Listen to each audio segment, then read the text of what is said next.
Welcome everyone to the 7 Days podcast, where I'll be reviewing both Raw and SmackDown this week and talk about Survivor Series and other stuff that happened as far as WWE or wrestling goes. If you're new, hit the subscribe button, hit the like button, check out past videos on my channel. Alright guys, and also I will be reviewing both Raw and SmackDown in my bragging rights format that I used to do earlier this year. So without further ado guys, let's begin reviewing both Raw and SmackDown. Something called bragging rights. Oh my God!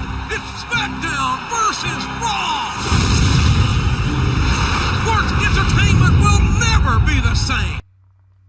Yes, bragging rights. I'll be reviewing both Raw and SmackDown, and then I'll tell you which show I find was better this week. So without further ado, let's begin me reviewing Monday Night Raw. So we begin Monday Night Raw live in Houston, Texas in the Toyota Center.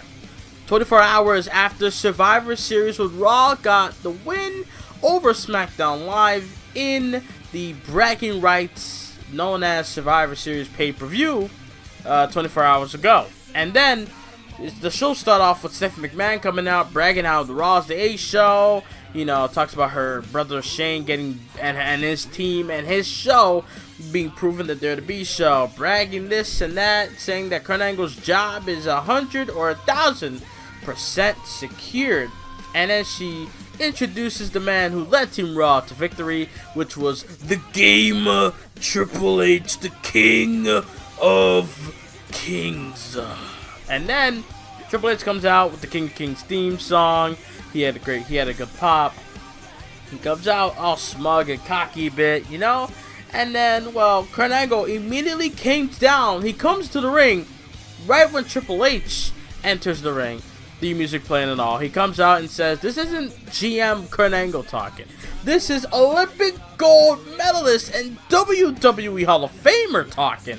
If you pull what you did last night again, I will break your ankle. I'm gonna, you can take this job and shove it, okay? I'm coming for you, you know? And then Stephanie was like, whoa, Kurt. I mean, this is the COO we're talking to here, alright? I appreciate the fire and intensity, but you do not want to jeopardize your career. And then Jason Jordan comes out, I'm like, what? But then I realized, oh yeah, he got pedigreed last week, true. And Triple H took his spot, so it makes sense.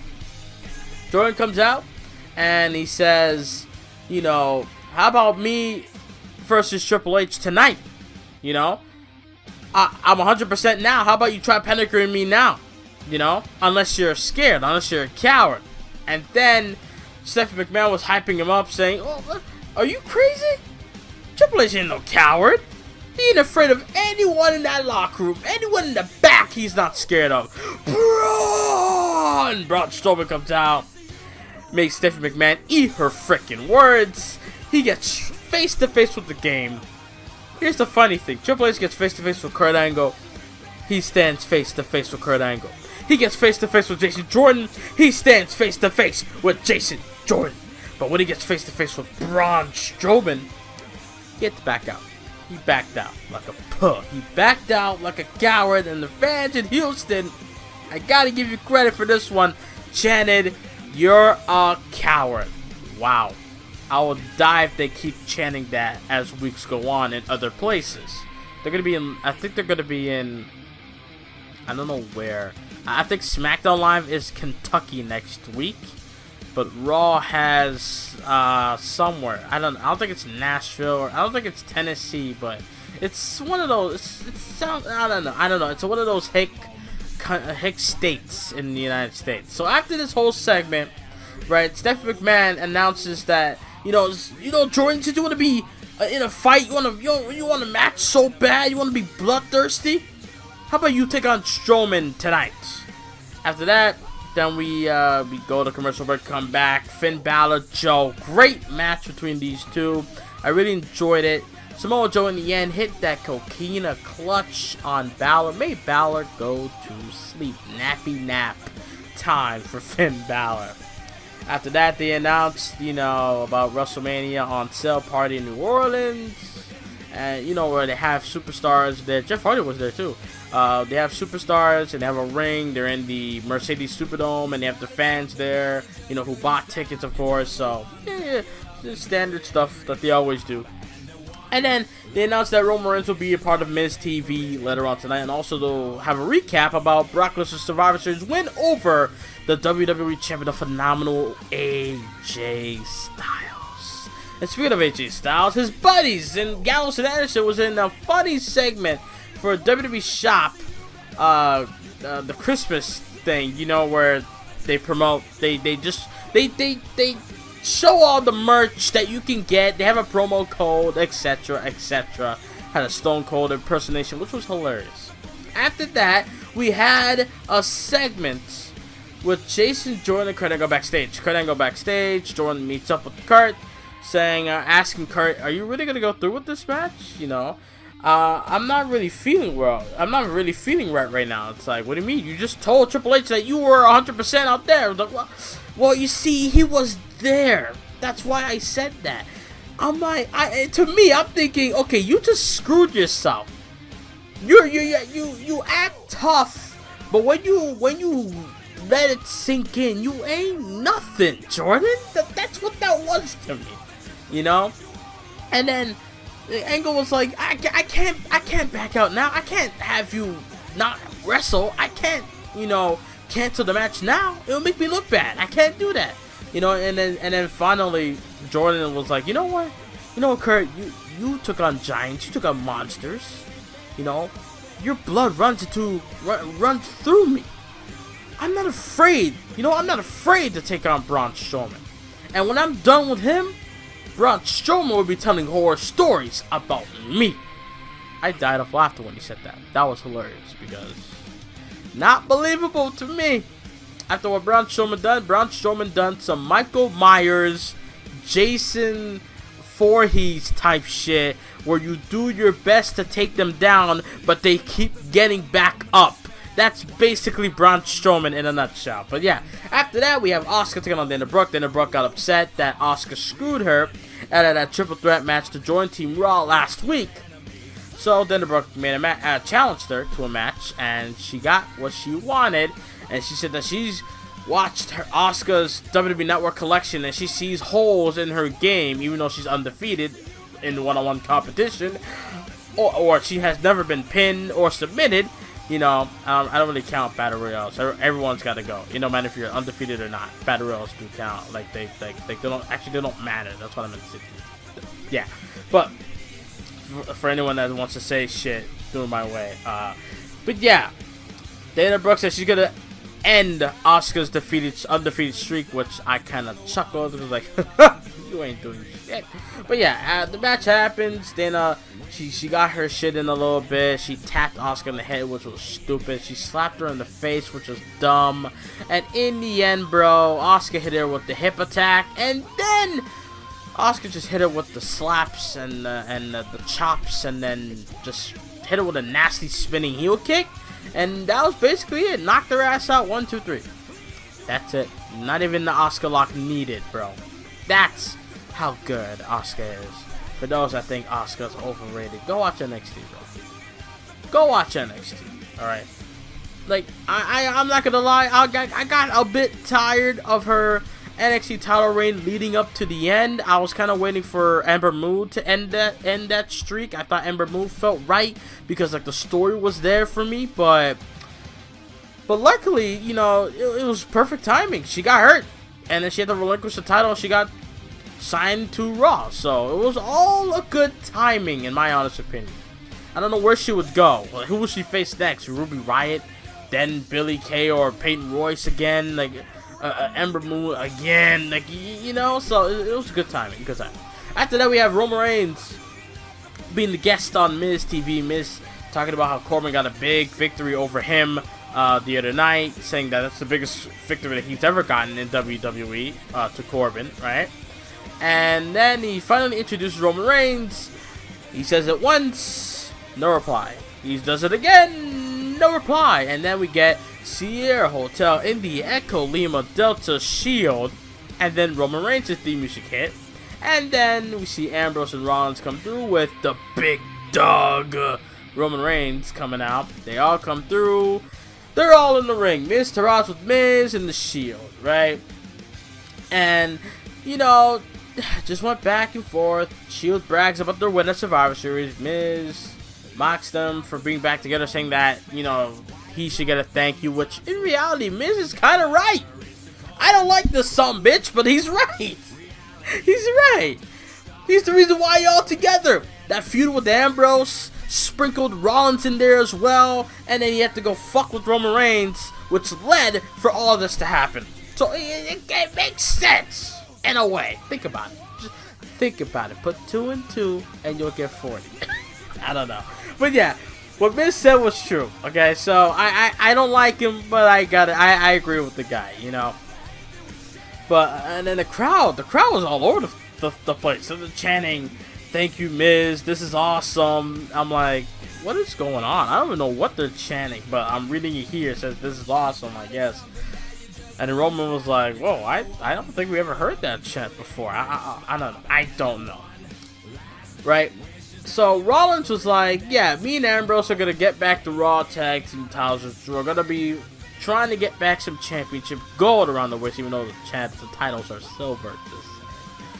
And then Roman was like, whoa, I don't want to be the only one without a title. I don't want to be out of the party. Come on. And then so Rollins was like, whoa, but wait, Miz has got a title. That was funny to me. When he said that, I'm like, yo, that was a little bit funny. He's like, that Miz has got a title.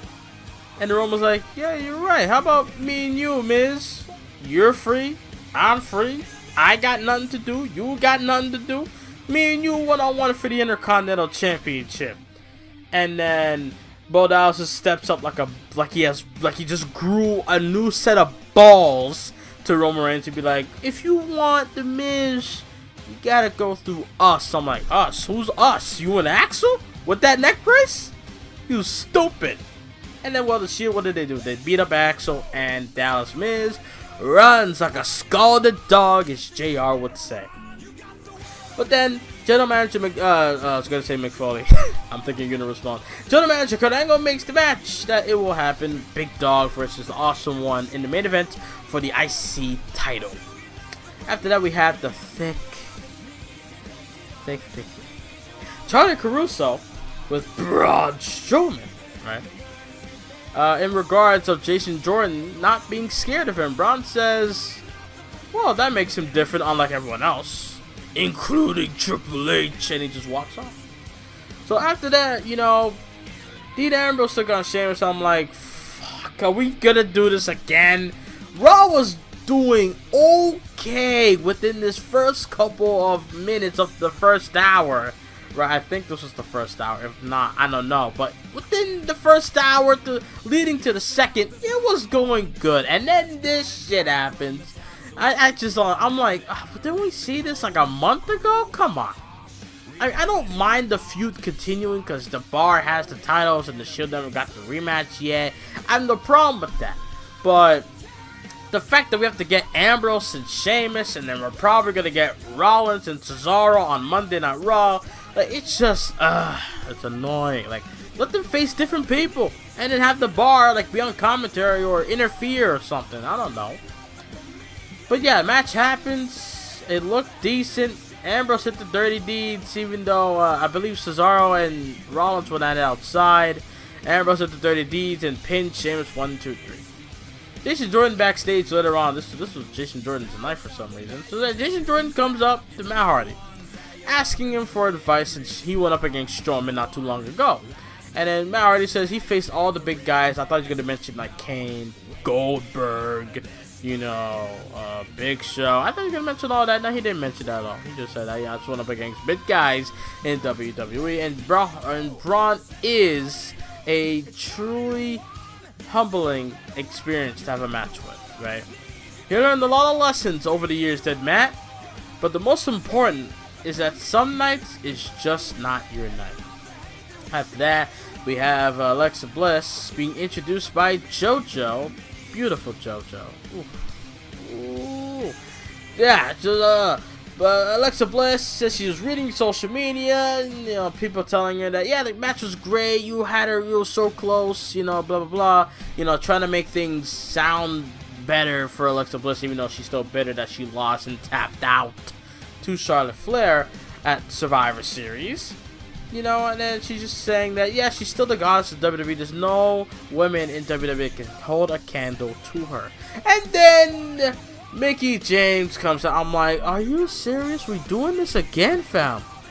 I was okay with their match at TLC, but after that, it just felt overkill. I mean, they should have, what was the point of Mickie James coming out after the match at TLC, getting an interview saying, I put up a hell of a fight, I will be champion one day. But man, it sounds like she's leaving WWE, and then after 2 weeks later, she got a title shot again. So I was like, is she doing this again with Mickie James? And then Bayley comes on. I'm like, oh, okay, this is going somewhere. I don't know where, but it's going somewhere. And then Bayley, she's just, oh god, just cringe, fam. She's just cringe. She's like, I'm not the same person you beat for that title, sister. I'm like, oh, Jesus Christ. Stop it. And then the boss comes out. She sounds nauseating on the microphone. Like, she just sounds like she's sick. And she's, when you're sick and your nose is stuffy, your sinuses are just blocked, and then you're trying to talk. That's how Sasha Banks sounded like when she was coming down towards the ring. And then Alicia Fox looks, like heart to heart, me and you, right? You listen to this, and I'm gonna tell you this straight up. Alicia Fox in that outfit she was wearing on Raw, fam, I would hit that. Just saying. So yeah, she comes out saying she wants a title shot, and then, Alexa Bliss is like, well, yeah, no. None of you deserve a title shot. And then she just drops the mic and leave. And then Kurt's like, whoa, Bliss, you can leave. I don't mind you leaving, but I want you to keep this in mind that we're going to have a fatal 4-way match with all these women in the ring. Where one will face you for the championship. And I'm thinking, well, when is that going to happen? Is it on Raw? Whoever wins, right, when are they gonna get the opportunity? At the Royal Rumble? We have to wait a month and a half for that? When are we getting that opportunity, bro? Like a month and a half to 2 months? Or are we getting it on Raw at one point of next month? When is this gonna happen? So I'm just sitting there and I'm like, okay, I don't really fucking care. Just get this match over with. I just don't care. I really don't. And I had this shit PVR'd. I could just fucking fast forward whenever I want, right? So, or not fast forward where I can just end the show, but I can just if it's ahead and I'm behind, I can just fast forward. So I'm just sitting there, and Sasha Banks and Mickie James go at it. I think Mickie dropped Sasha with a neck breaker. And then out of nowhere, Paige's music hits, and she comes out like, oh my god, yes! I've been waiting for this shit. She comes out, and I'm like, oh, I can breathe. A breath of fresh air in the women's division. Oh my god, thank you. All that bullshit with El Patron and it's just with the suspensions and fuck all that. You're fine, you're blessed, you're here. That's important.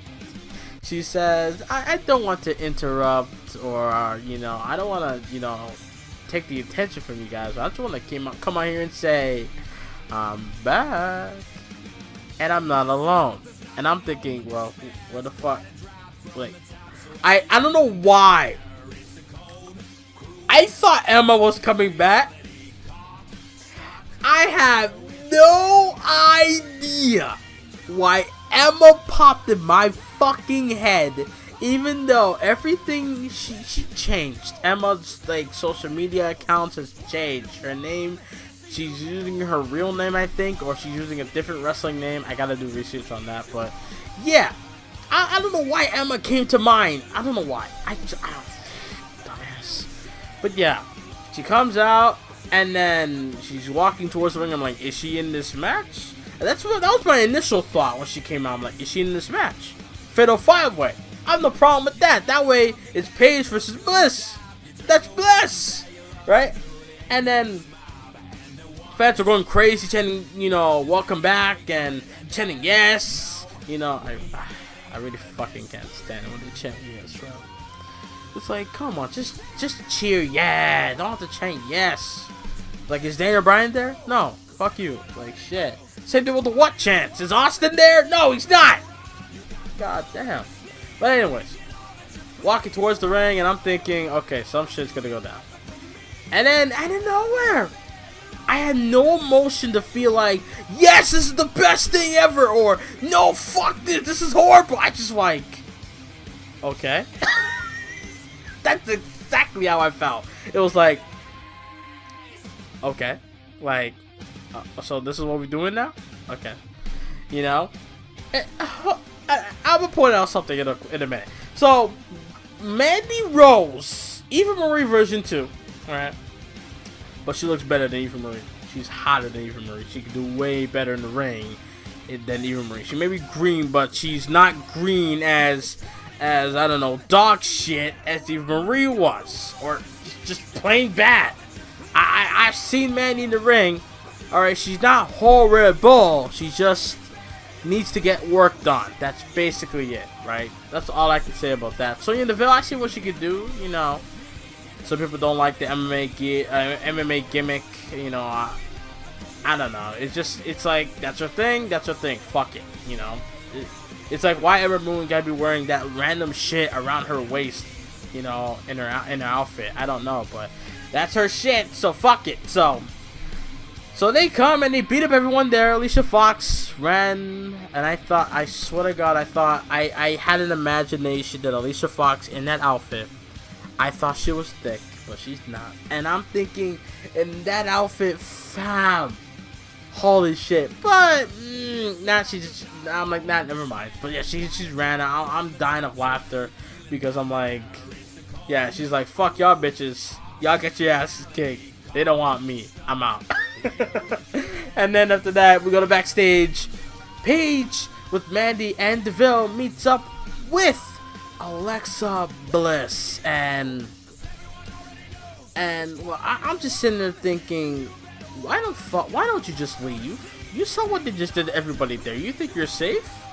She tried to butter them up when Renee Young was asking Paige why did she do what she just did. You know, at least Alexa Bliss is like, Paige doesn't have to answer, you know, answer that question, you know, Becky, sorry, shit, I'm getting my women's division mixed up, sorry, Bayley, Mickey, and Sasha got what they deserved. That's what Bliss said, and, you know, Paige was like, oh, that's so nice of you. How about, you know, first day on the job, you know, it's been a while. How about, okay, I'm going to introduce you to Mandy Rose and Sonya Deville. Sonya Deville, Mandy Rose, the champ, Alexa Bliss. Alexa Bliss is like, nice to meet you. Mandy Rose was grinning her, was just looking at her like, you should run. like run, leave now. Don't stand there, give me attitude. Leave now, I'm giving you a chance. You know, that's the look I got from Mandy Rose. Mandy Rose actually looked good in that little segment, though. But then the beatdown came through. I said, Bliss, just leave. And then Paige just kicked her in the gut, and then they just beat her up. Pretty much. I hope to God this doesn't lead to where Bliss has to join, you know, a Banks and a Bayley, and then, or something like that. And after that, they try to get revenge on Paige and her crew. I hope not. I really hope not. I would take Bayley, Mickey, and Sasha, because they were the initial people to get attacked, you know, more than Bliss, who's a fucking heel, joining Bayley and Mickey and, you know, saying that she's better than them. She's the goddess of WWE, but yeah, she's joining these lower peasants compared to her, in her mind. You know? It's just weird. After that, we got Jordan versus, Braun Strowman. I'm thinking, oh, well, the demise of Jordan is yet to come. And, well, match happens. You know, Jordan selling his leg. Good boy, good boy. And, you know, Braun doing his shit, you know, doing what he normally does. And then when Jordan's on the outside, Kane, out of nowhere, comes through the ring, beats up Strowman. Match ends in DQ. And then Kane just got a steel chair like he's Sheamus in 2012 on The Big Show. Just swinging and swinging. A better swing on Braun Strowman. And then took the chair and jammed the shit on his throat, smashing it onto the steel steps the same way that Bray Wyatt did to Dean Ambrose back in 2014, and it looks brutal. Braun Strowman looked like he was actually fucked up. I don't know if he actually was, but it looked real as hell. Man was coughing, spitting, trying to move, trying to breathe.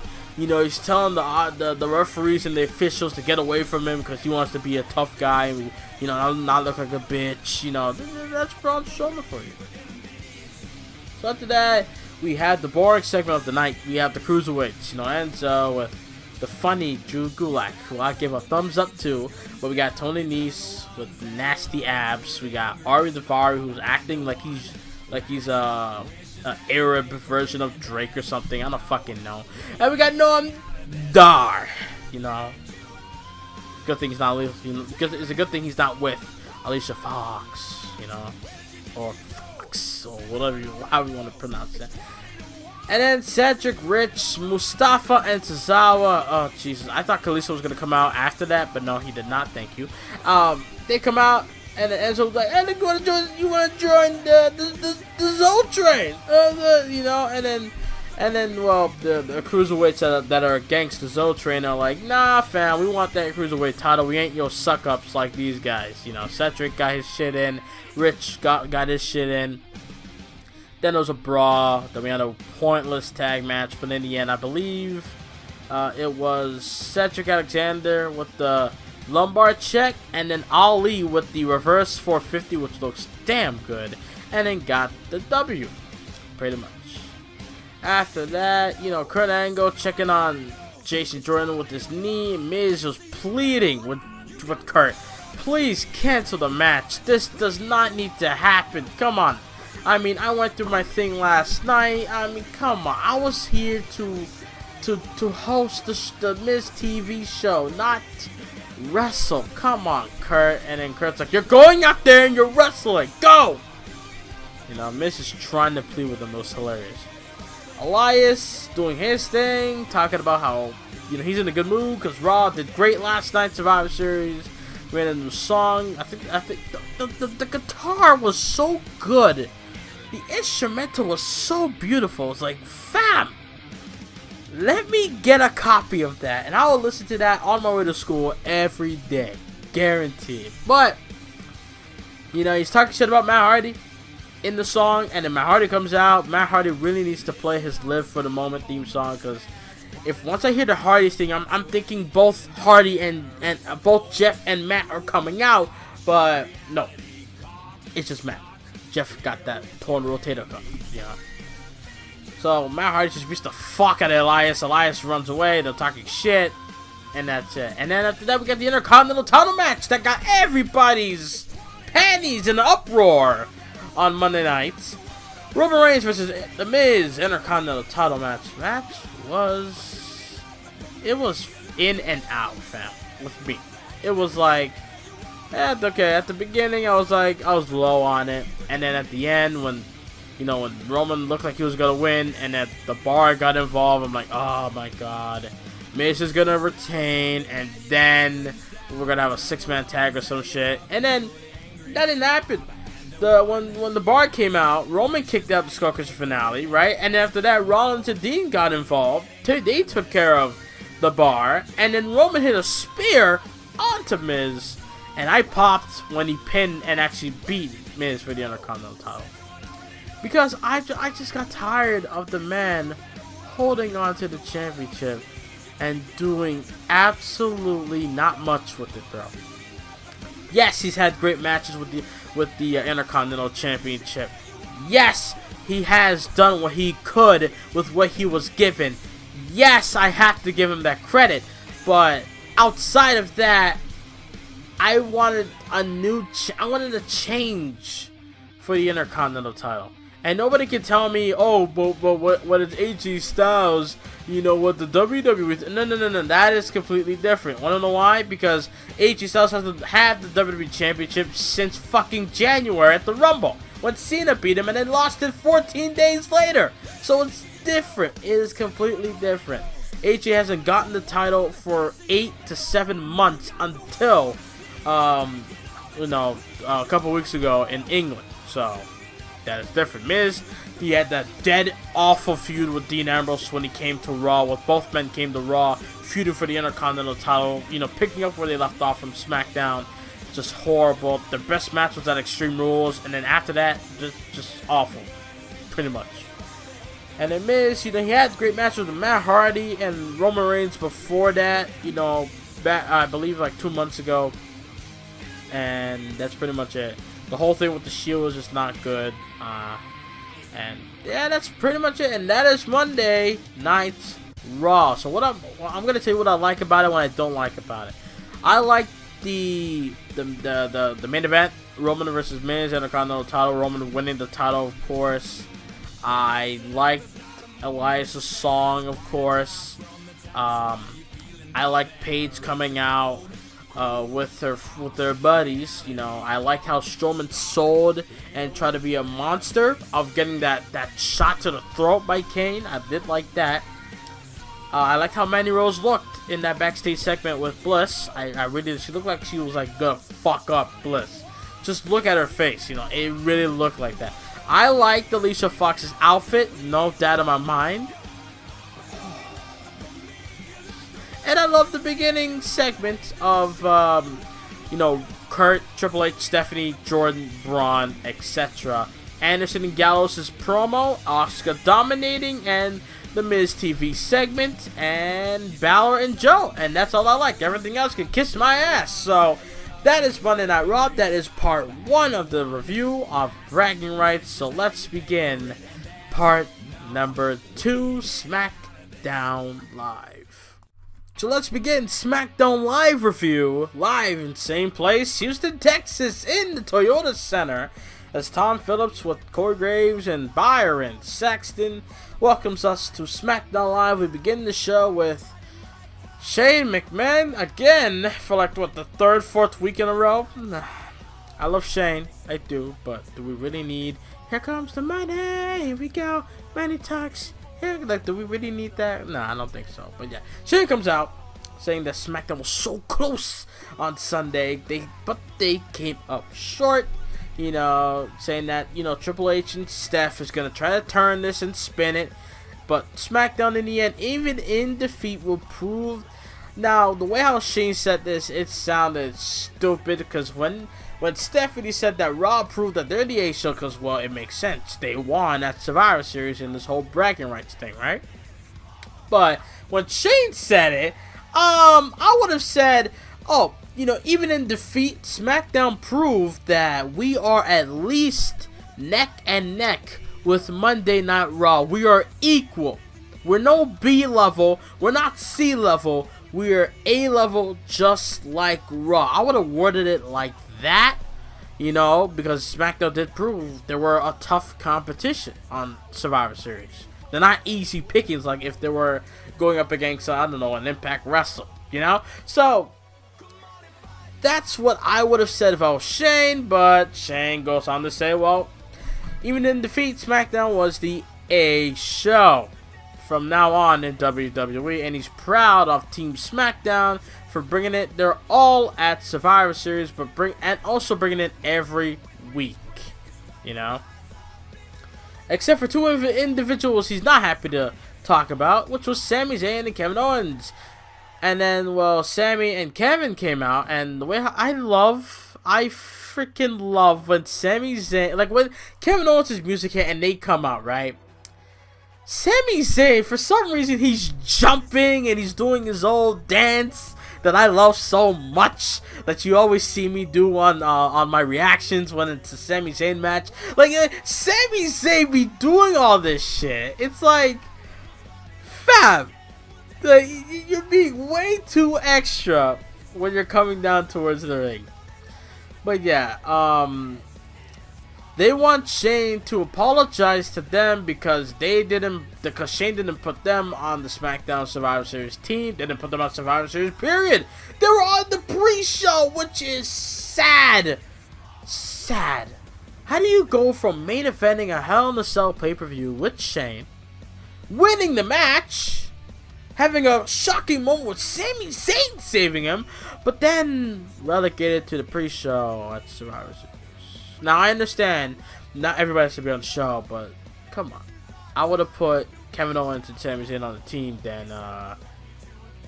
than Shane McMahon and John Cena. John Cena was a waste at Survivor Series. I love the fact that, Cena came out, got new merch, new gear and everything, same shorts, probably same shoes, but, different wristbands and shirt and hat, whatever, right? So I can download that in the game. Simple, right? But as far as that, it's just a waste. John Cena was there because of name value. If it wasn't for name value, they wouldn't bring up John Cena. John Cena would probably be on Raw. If not, he won't be there at all. He might be able to do the referee stick for the main event, or for the champ versus champ, WWE champ, Universal champ match.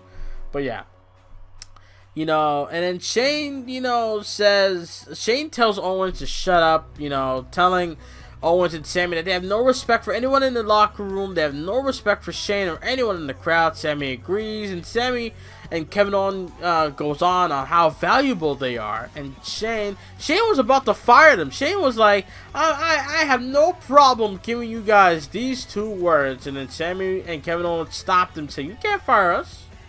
You can't fire us. And then after Shane was like, you are delusional. Like, do you know how delusional you are, thinking that you're the top 2 superstars in the WWE?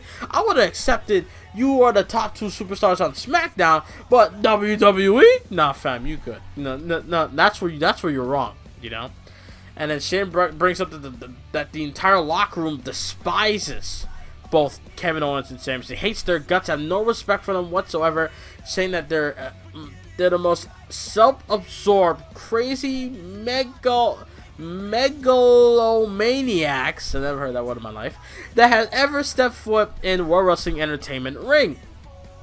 And yeah, like I said, Shane was about to fire them, saying, I got 2 words for you. And then Daniel Bryan comes out, and then Daniel Bryan says, Shane, as much as, you have every right to fire these 2, honestly, you gotta put your feelings to the side, bro. I mean, and then Kevin Owens and Sami Zayn was like Sami Zayn was like, you see, I knew, didn't I say that Daniel Bryan was the most reasonable one?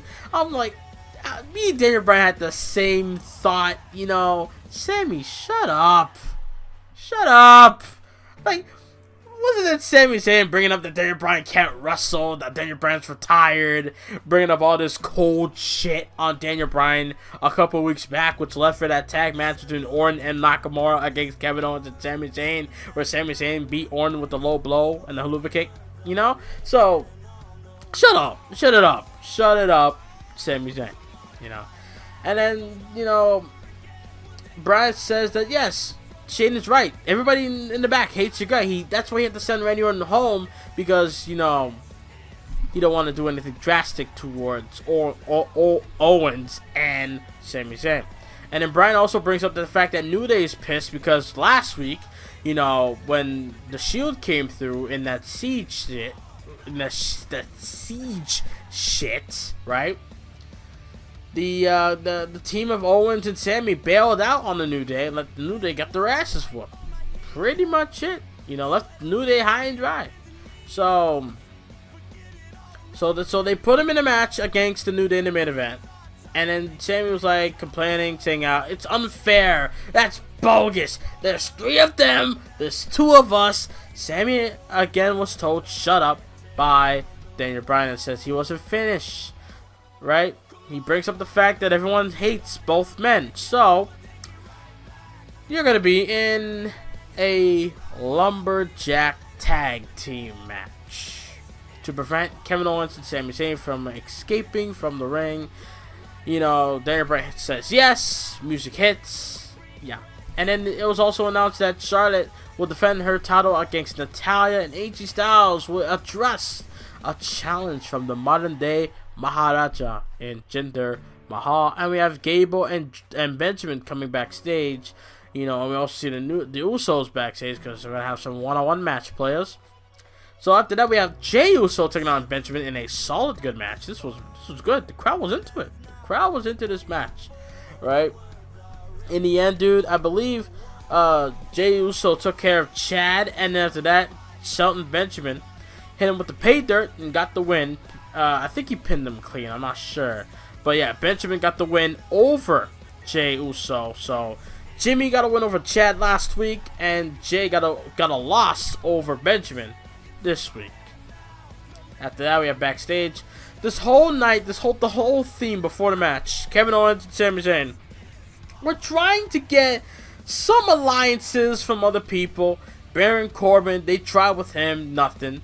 You know, Corbin said, I can't stand neither of you. What's in it for me? Nothing for me? Okay, fine. I can't stand you either way. I'm not going to do nothing for you. You're on your own. How about you ask someone that is weak-minded, and it which led for them to go to Bobby Roode, which I was shocked, you know.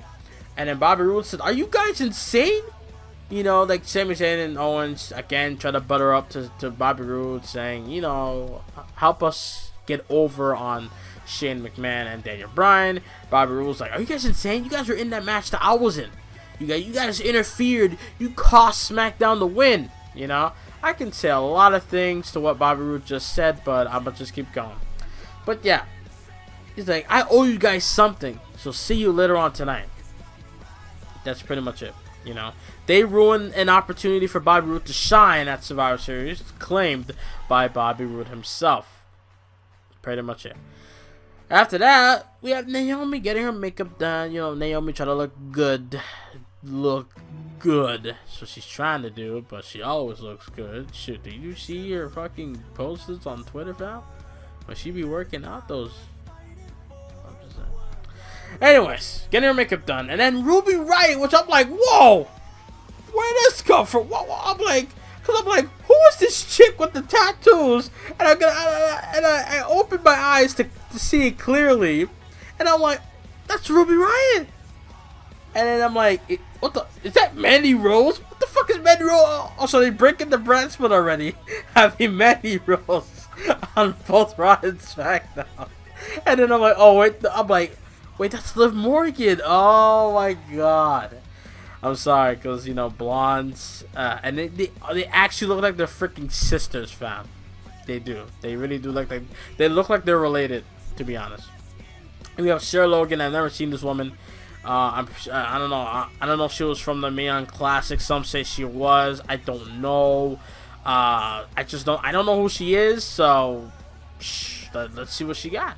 And then, you know, they beat her up. They basically copy and paste what Paige and her goons did on Raw the night before, you know. But it was nice to see NXT stars, you know, randomly showing up on the main stage and just, you know, beating up the top people on their shows, respectively. I like that aspect, but just the people who they picked, you know, I don't know why. I kind of feel like they kind of missed an opportunity with Billie Kay, Peyton Royce. I feel like they could have been the ones, but then again, Peyton Royce and Billie Kay, they're too girly, if you know what I mean, to look vicious as that scene was.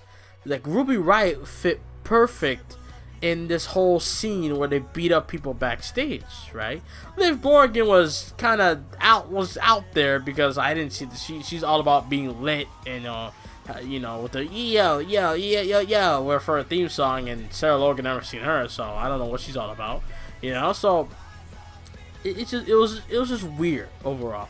But just like on Raw, I had the same feeling. It's like, okay, so we're doing this on both shows now. It's like, are we really doing this both shows? Are they doing the same storyline, but like what's going on? Are they doing the same storyline with 3 women tag team, a faction situation? What's going on here? You know, Becky Lynch came in, tried to save Naomi after Naomi got her big ass beat down, And then I don't mean that like she's fat, but like she got cake, fam. But yeah, Becky Lynch came through. You know, Becky Lynch, she tried to make the save, but in the end, she got taken out by the Goons and Ruby Riott, Liv Morgan, and Sarah Logan. Right? And that's it. Pretty much it. Backstage, we have Shane McMahon and Bryan talking about how, you know, Shane McMahon giving Bryan props that he's the one that's responsible for bringing the NXT women to the show, and also booking that lumberjack match, saying that it was genius. You know? Shane talks about how Bryan's way is the best, and he's cooled down. He's gonna go to the hotel and kick up his feet before he does anything drastic tonight. No mention of what Daniel Bryan said last week. You know, after this whole Survivor Series shit, me and you gotta talk. Okay, so none of that at all. We get none of that. Oh my god, I love this part of the show. We got the Bludgeon Brothers, Harper and Rowan, right? I'm thinking, okay, so how's this gonna work? So they come out, their theme song, it sounds great. I feel like it's like Corbin's theme. It's new. I need to get used to it, but with the Bludgeon Brothers theme song, I like it already. It's just I feel like it would be way better with lyrics. It's one of those songs where it's great as it is, but with the lyrics, it might be better. So that's what that was with their entrance. But when they got to the ring, dude, they were more vicious as the Bludgeon Brothers than ever as the Wyatt family. I'm telling you that right now. Like with Eric Rowan and Luke Harper from the Wyatt family, they were vicious, but as Bludgeon Brothers, Harper and Rowan, fam, slapping each other in the faces and just doing big ass moves, double teaming on Zack Ryder on the outside, taking care of him, and then leaving Mojo Rawley all alone, making Mojo Rawley the sacrificial lamb of them making a statement on SmackDown Live saying that, hey, we ain't here to be with. Alright, we're here to dominate and destroy shit, whether you like it or not. That's basically what this was. They destroy him, they do a double slam maneuver. I thought they were doing a choke slam, but now they're just holding him by the arms and just slammed him. And then 1, 2, 3. Beat Mojo Rawley like that. Now, I actually had this thing in my head, this imagination, that if I was GM, right, and then the next week I see Mojo Rawley and Zack Ryder at the Hype Bros, and I'm like, how you guys feeling about last week? You know, the Bludgeon Brothers just dominate you like that, you know? I know you guys want vengeance, you want revenge on them, right? So, how about we have a tornado-style, no disqualification match between the Bludgeon Brothers and the Hype Bros? That sounds fucking great to me overall. Just saying. That's what I would have done if I was GM, but you know. So we had Dasha Fuentes. A lot of people are giving shit to the interviewers. You know, Renee Young is the best one, obviously. I think Charlie Caruso is like number 2.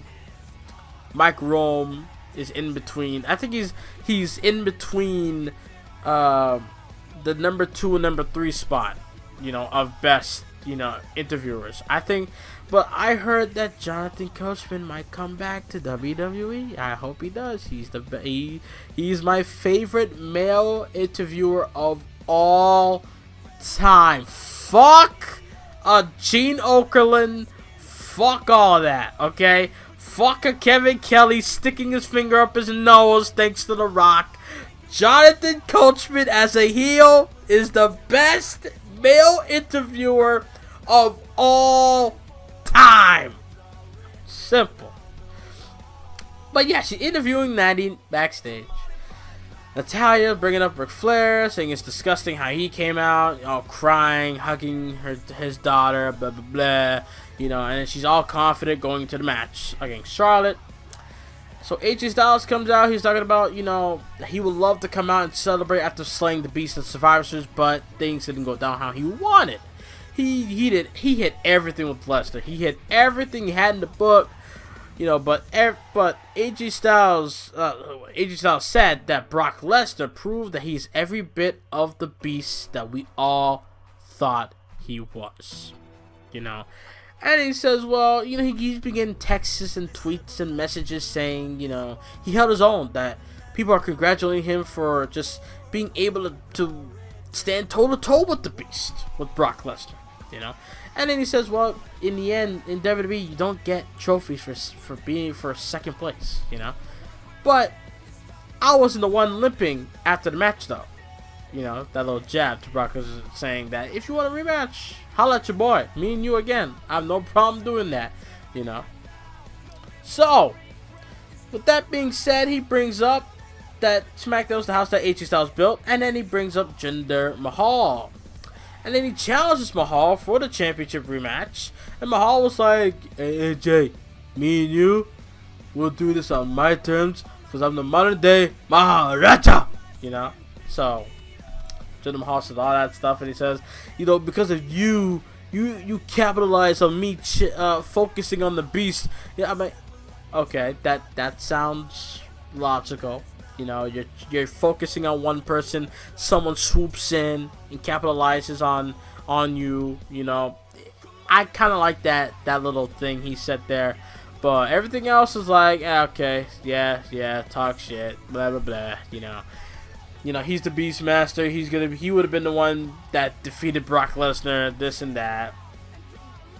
And he says that, you know, AJ Styles is a disgrace to SmackDown Live, that Jinder Mahal brought prestige to the WWE title. Oh, that was a little funny. That was a little funny that he said there. And then he said that he would get his rematch at Clash of Champions on December 17th next month.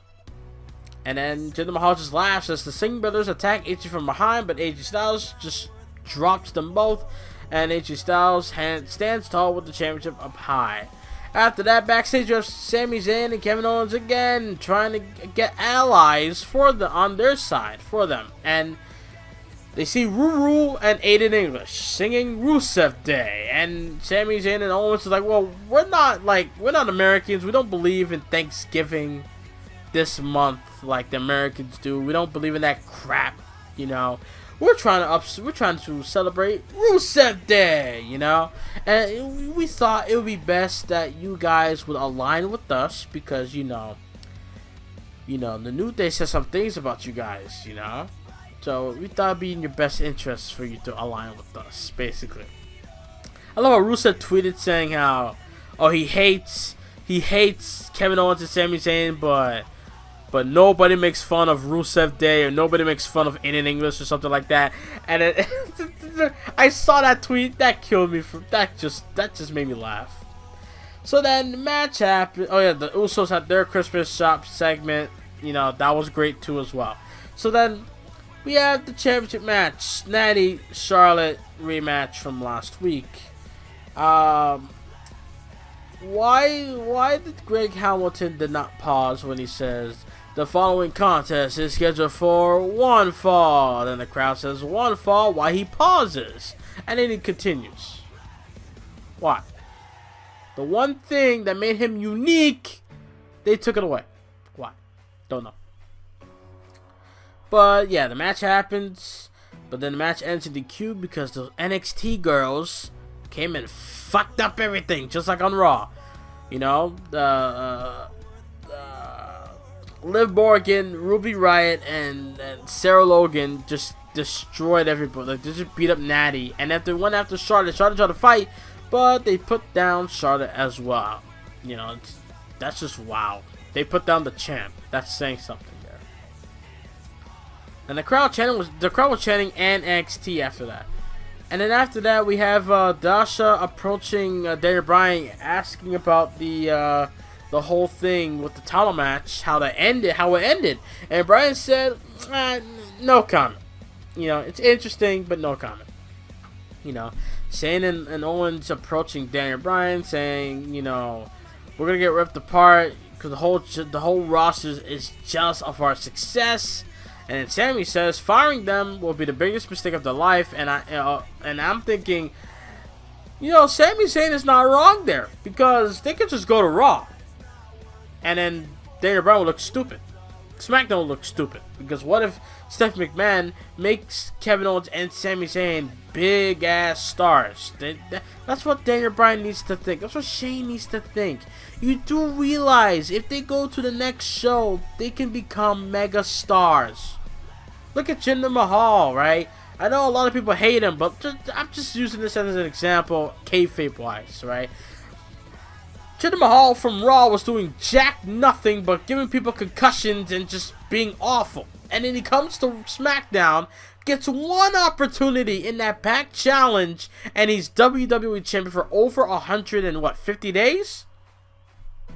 So, that's what Bryan and Shane need to think. That could happen to them, to Sami Zayn and or Kevin Owens on Raw.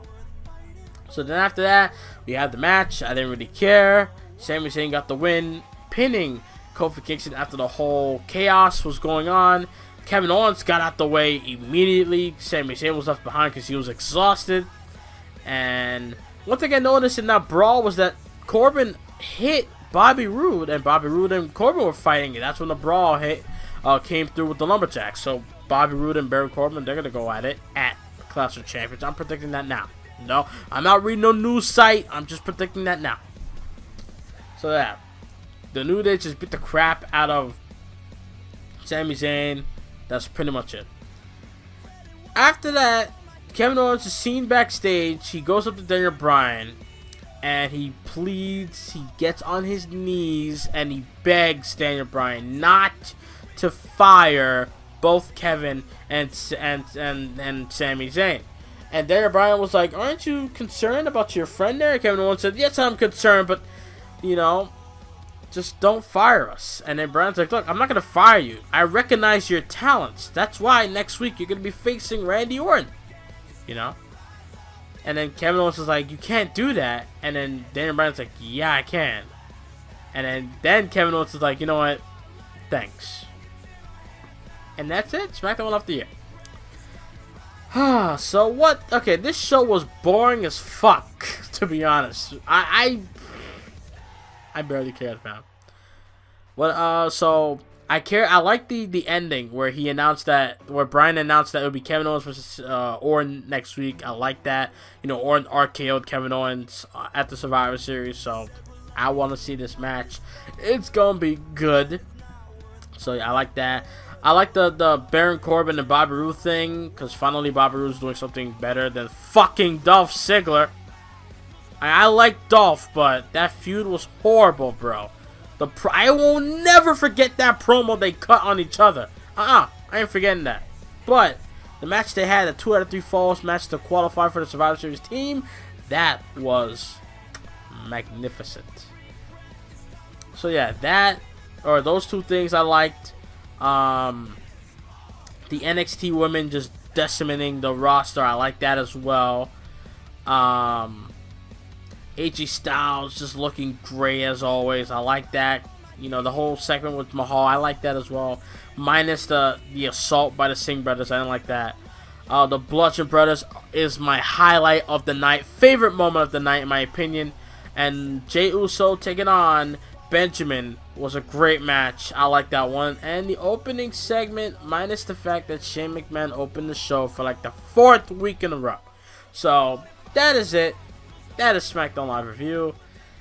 Now we got both reviews out of the way. Now it's time to decide which show was better than the other. Was it Monday Night Raw or was it Tuesday Night SmackDown Live?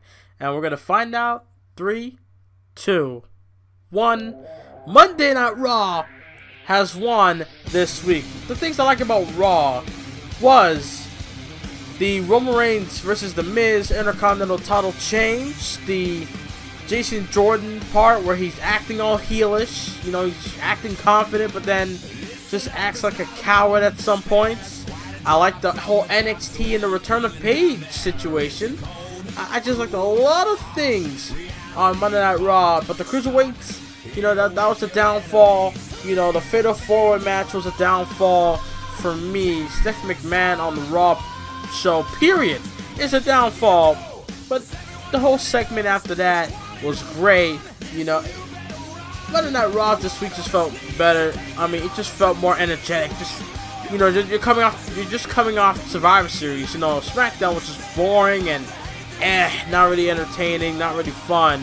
So Monday Night Raw gets the W for this week's in bragging rights between Monday Night Raw and Tuesday Night SmackDown Live. There you guys have it. If you guys agree, leave comments down below.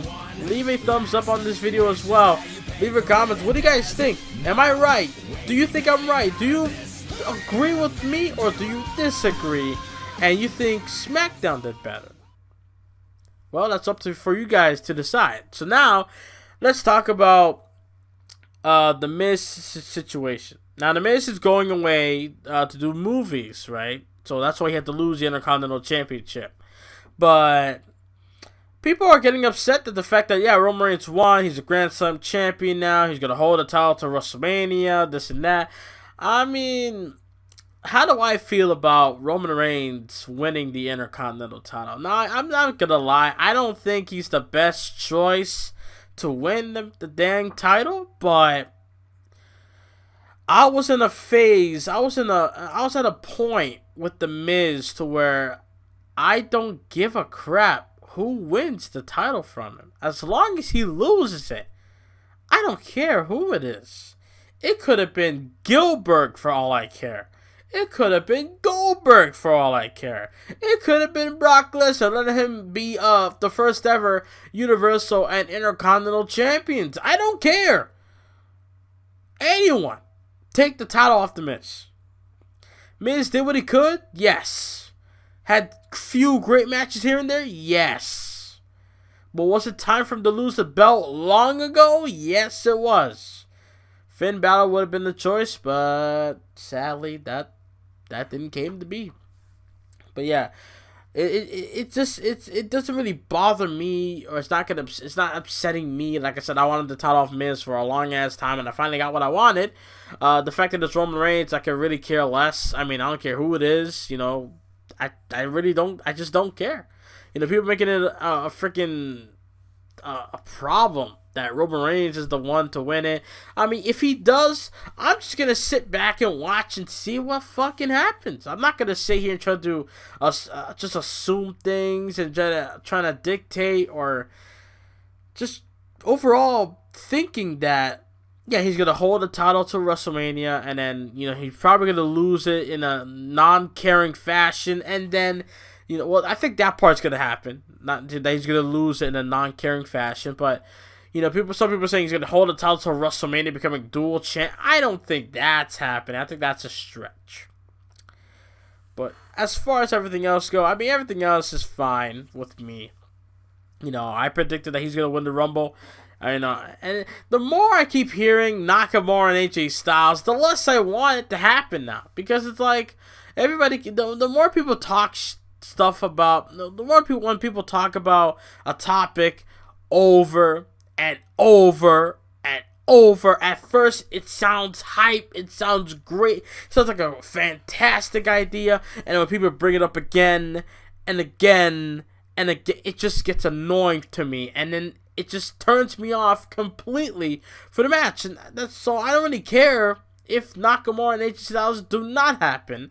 I mean, I don't think it'll be good as New Japan's version anyway. And I'm a WWE guy all the way. I watch WWE over New Japan, Ring of Honor, all these independent shows, right? It's just that I honestly think that New Japan's match with AJ and Nakamura at Wrestle Kingdom years ago, that they can't top that. They really can't. They really can't. They went all out in that match. How are they going to top that in World Wrestling Entertainment PG product? How are they going to do that? They can't. I heard updates that Neville will be coming back soon. I like I said, I hope when he gets back, he does not go back to 205 Live. And the worst has yet to come as far as 205 Live goes, because, well, Hideo Itami is going to 205 Live. I saw it when I was going to school yesterday.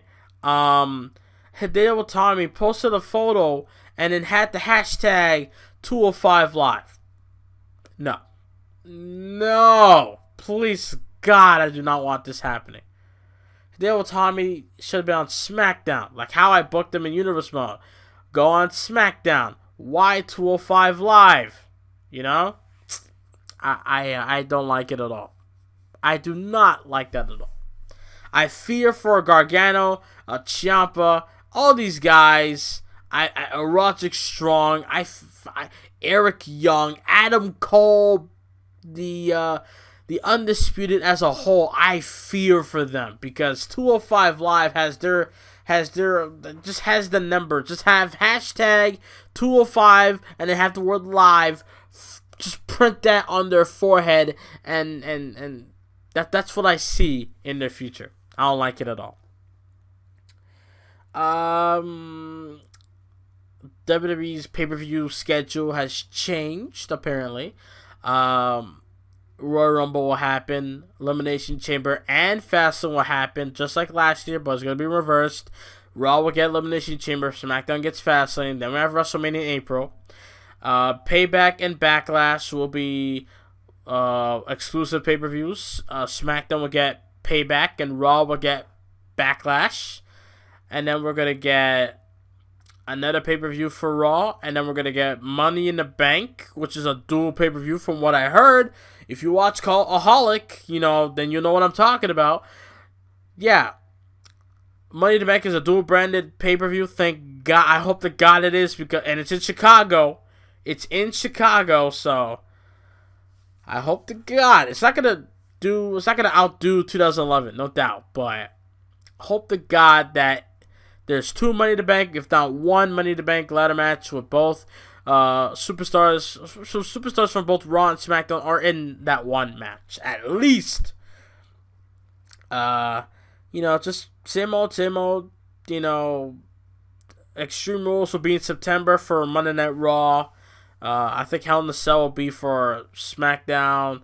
Survivor Series is there. Clash of Champions will be in the same spot as it is this year. So, different changes in the pay-per-view schedule. I like it. I got to do more research on it. I'm just going off based on what I heard from Cultaholic, Jack the Jobber. There was another news. There was something else I saw. I got to go back and look it up, but there was something about a certain somebody. I forgot who it was. I saw someone made a video about... first of all, I checked out NXT.